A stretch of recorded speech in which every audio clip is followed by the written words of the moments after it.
السلام عليكم ورحمة الله، كل سنة وانتم طيبين. النهاردة هنعمل مع بعض كحك العيد وهقولك ازاي تعمليه بحشوات مختلفة. اظن المنظر بيتكلم عن نفسه، حاجة كده في منتهى الجمال. اعملي لايك للفيديو واشتركي في القناة لو لسه مش مشتركة، وبفكركم ان فيديو البوتيفور هينزل بكرة، بس اوعي تنسي اللايك. يلا بينا. اول حاجه هنبتدي نسيح السمنه، وطبعا انا مستخدمه سمنه فلاحي او سمنه بلدي بالاضافه لقليل من السمنه الفرنسيه اللي هي سمنه لافاش، علشان بتعطي طعم متميز جدا للكحك، وكمان بتقعد فترات طويله معاه غير السمنه البلدي. يعني لو قعدت وقت في الكحك ريحتها بتروح نوعا ما، فالافضل انك تستخدمي السمنه الفرنساوي دي، بتخلي ريحه المخبوزات بتاعتك والحلويات عامه في منتهى الجمال. وانا هنا مش بغلي السمنه، لكن بسخنها فقط بدرجه حراره الغرفه. يعني احنا هنا ما عملناش بسمنه مقدوحه، انا عملت بسمنه سخنه فقط. وكمان جبت مقدار من السمسم الابيض وبدات ان انا احمصه على النار، لاني بحب ريحته فريش في الكحك. فطبعا بتحطيه في اي طاسه وبتبتدي ان انت تقلبيه كده بالراحه، علشان خاطر ما ياخدش لون من مكان ومكان، لا، لغايه ما يعطيكي لون ذهبي كده. وطبعا بتبدا تطلع ريحته بس كده، وبنطفي عليها وبنطفي كمان على السمنه اللي احنا سيحناها. وهنا بقى انا كنت جايبه العجوه، انا بجيب العجوه وبفصصها وبطحنها بايدي، لان بصراحه بلاقي العجوه اللي هي بتتباع جاهزه دي بتكون فيها رمل او تراب، فما بحبهاش خالص. بجيبها وبفصصها وبفرمها كويس جدا، وبعد كده بنزل عليها بمعلقتين كبار من السمسم المحمص، وكمان 4 معالق أو 5 من السمنة اللي احنا سيحناها.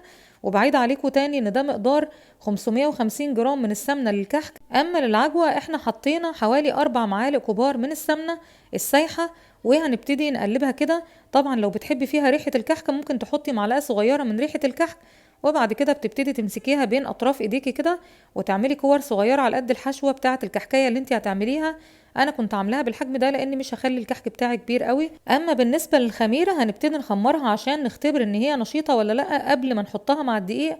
فابتديت احط 3 معالق كبار من السكر، وبعد كده هنزل عليها بمعلقه كبيره ممسوحه من الخميره.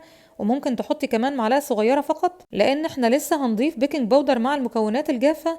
وهنا انا جهزت معايا 3/4 كوبايه من اللبن الدافي، هتنزلي بيها على الخميره وتبتدي تقلبيها بالشكل ده، وهنغطيها ونسيبها على جنب لغايه ما تخمر، على ما نجهز بقيه المكونات الجافه معانا. اما بالنسبه للدقيق، وده بيتوقف عليه نجاح الكحك بتاعك، ان الاستخراج بتاعه يكون 72%، وده بيكون مكتوب على الكيس وسهل جدا، علشان خاطر تضمني ان الكحك بتاعك ما يطردش السمنه بتاعته في الفرن ويرجع ينشف منك. انا هنا طبعا لاني كنت عامله مقدار كيلو ونص، فبدات ان اوزن النص كيلو التاني من كيس الدقيق، علشان خاطر المقادير بتاعتنا تطلع مظبوطه بالظبط.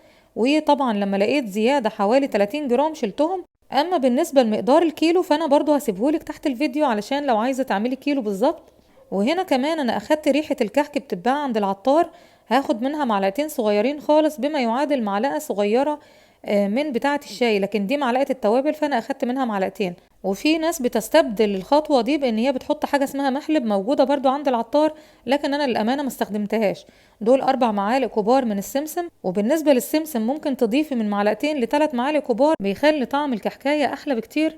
هنا كمان ضفت نص معلقه صغيره من البيكنج باودر، وقلبت كل المكونات الجافه مع بعض، وبعد كده هننزل عليهم بالسمنه. وبفكركم طبعا ان السمنه دي سمنة بلدي بالإضافة لسمنة فرنساوي، وهتلاقوها موجودة كمان في العطارات الكبيرة. هنا هنبتدي نقلب كل المكونات مع بعض، وأنا استخدمت زي ما انتوا عارفين السمنة باردة، لكن لو انت بتستخدمي سمنة مقدوحة ما تنزليش على بالخميرة خالص لغاية ما تلاقي كل المكونات اللي في ايديكي بدأت ان هي تبرد، فبتنزلي بالخميرة، ده علشان خاطر ما نموتش الخميرة وتنفع فعلا تتفاعل مع العجين.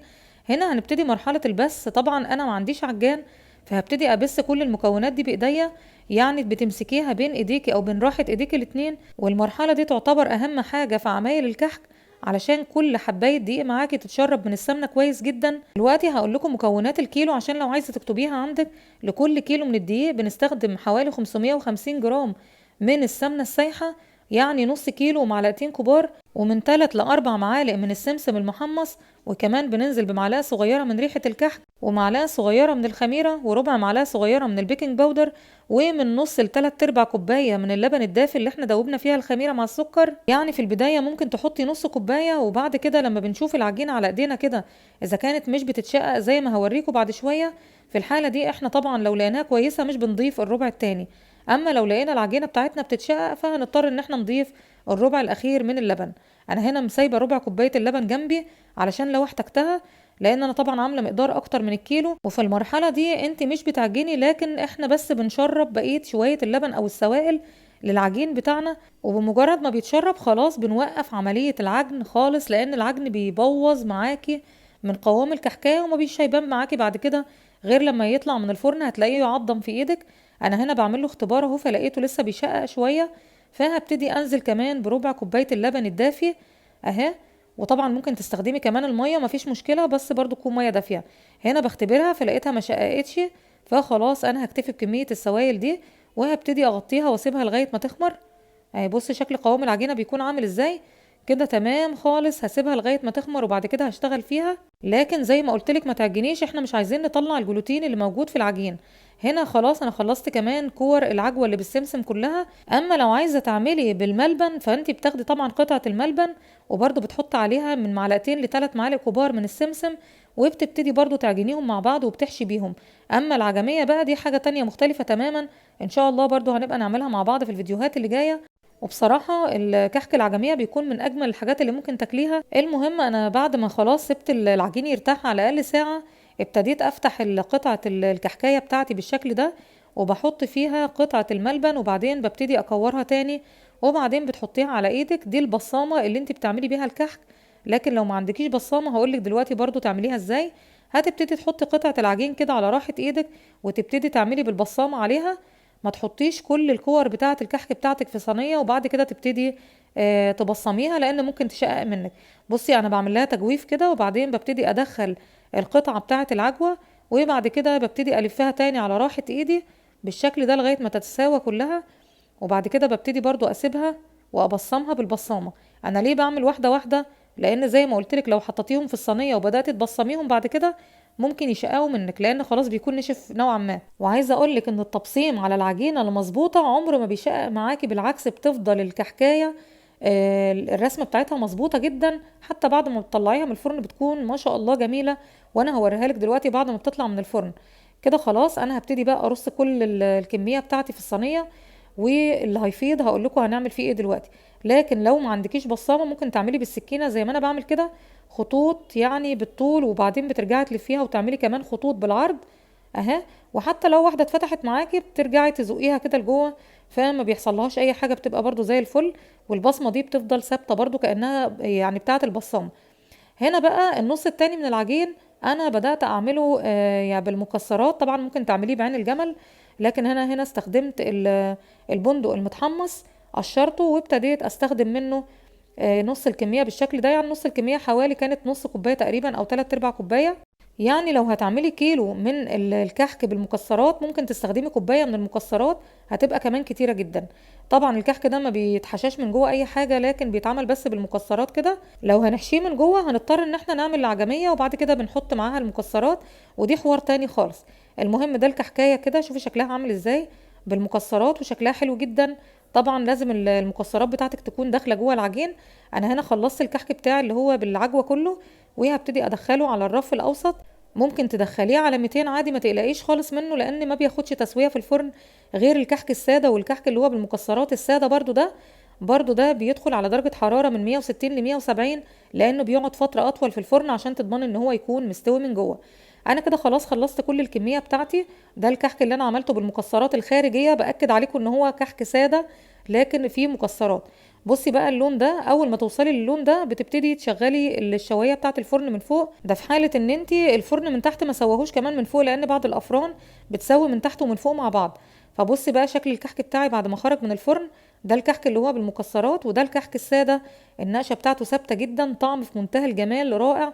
وشوفي التسويه المظبوطه بتاعته. مش لازم تخلي الكحك لغايه ما ياخد لون قوي. انا اللي خلاني سبت الكحك التاني لما اخد اللون الذهبي ده لانه بياخد فتره اطول في الفرن، فلازم علشان يستوي من جوه بتوصلي لدرجه التحمير ده. طبعا عملت كميه كتير جدا من الكحك، وشايفين ما شاء الله شكله جميل. انا ببتدي احط الكحك المكسرات ده بالذات عشان خاطر ما بياخدش سكر بعد كده. انت عايزه تحط عليه سكر براحتك، لكن انا ما بحطش عليه سكر. ببتدي احفظه في علبه. ويلا بينا بقى نشوف تزيين الكحك بتاعنا بيكون ازاي. لو انت بتحبي الكحك اللي هو بالعجوه من غير سكر ممكن ما ترشيش عليه سكر، لكن طبعا متعارف عليه في العيد ان احنا نعمل الكحك بسكر وكده، فانت ممكن تحط عليه سكر وتقدميه للضيوف بتوعك عادي خالص بالطريقه اللي تحبيها. انا هنا مش هعمل على الكحك اللي هو بالمكسرات السكر، وهعمل بس على الكحك اللي هو بالتمر. وباكد عليكم ان تسويه الكحك المحشي غير تسويه الكحك الساده الكحك السادة بياخد فترة أطول في الفرن على درجة حرارة من 160 ل 170، وبيقعد من 20 ل 25 دقيقة في الفرن مع المتابعة طبعا. أما بالنسبة للكحك اللي هو المحشي بيقعد من 15 ل 20 دقيقة في الفرن، وطبعا بنتابعه عشان لو احمر من تحت بنولع عليه من فوق. اما بالنسبة لدرجة التسوية فبيدخل على 200 او 220، مفيش مشكلة، انت كده كده بتتابعيه. الكحك بتاعنا ما شاء الله ناعم جدا، ريحته تحفة، يعني بجد ريحته كانت مالية البيت ما شاء الله. جربيه بالطريقة دي، واعتقد ان كل الناس بتعمله بنفس الطريقة. طيب لو انت عايزة الكحك بتاعك ناعم، بتستخدمي مقدار على الكيلو 550 جرام من السمنة البلدي مع السمنة الفرنساوي، طبعا مع اضافة قليل من السمنة الفرنساوي لان بتعطيه نكهة ممتازة جدا. اما لو انت عايزة الكحك بتاعك ما يكونش ناعم قوي، فبتكتفي ان انت تحطي على كيلو الدقيق نص كيلو فقط من السمنة، فبيكون فيه يعني قرشة كده بسيطة معاكي. انا بحبه ناعم، فعلشان كده بحط حوالي نص كيلو من السمنة، وعليهم كمان معلقتين كبار من السمنة البلدي. باكد عليكم يا جماعة ان السمنة البلدي حاجة اساسية جدا مع الكحك بتاعنا، احنا متعودين على كده. لكن كمان ممكن تحط عليه السمنة الفرنساوي، هتعطيله طعم مهما يغيب معاك الكحك هيبقى طعمه في منتهى الجمال. شايفين طبعا لونه قد ايه ذهبي وجميل، تحميره حلو جدا، والجميل فيه ان انت ممكن تاكليه بالسكر او من غير سكر، في الحالتين هو حلو جدا. وشايفين شكل الكحكايه من جوه عامل ازاي، تحس ان هي فراغيه كده وجميله جدا.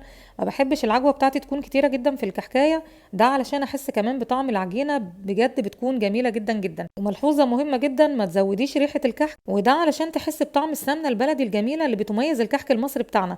اوعي تنسي تحطي لايك للفيديو وتشتركي في القناه لو لسه مش مشتركه، واستنوني في الفيديو الجاي هنزل لكم طريقه البيتو فور. هتوحشوني جدا، ومع السلامه.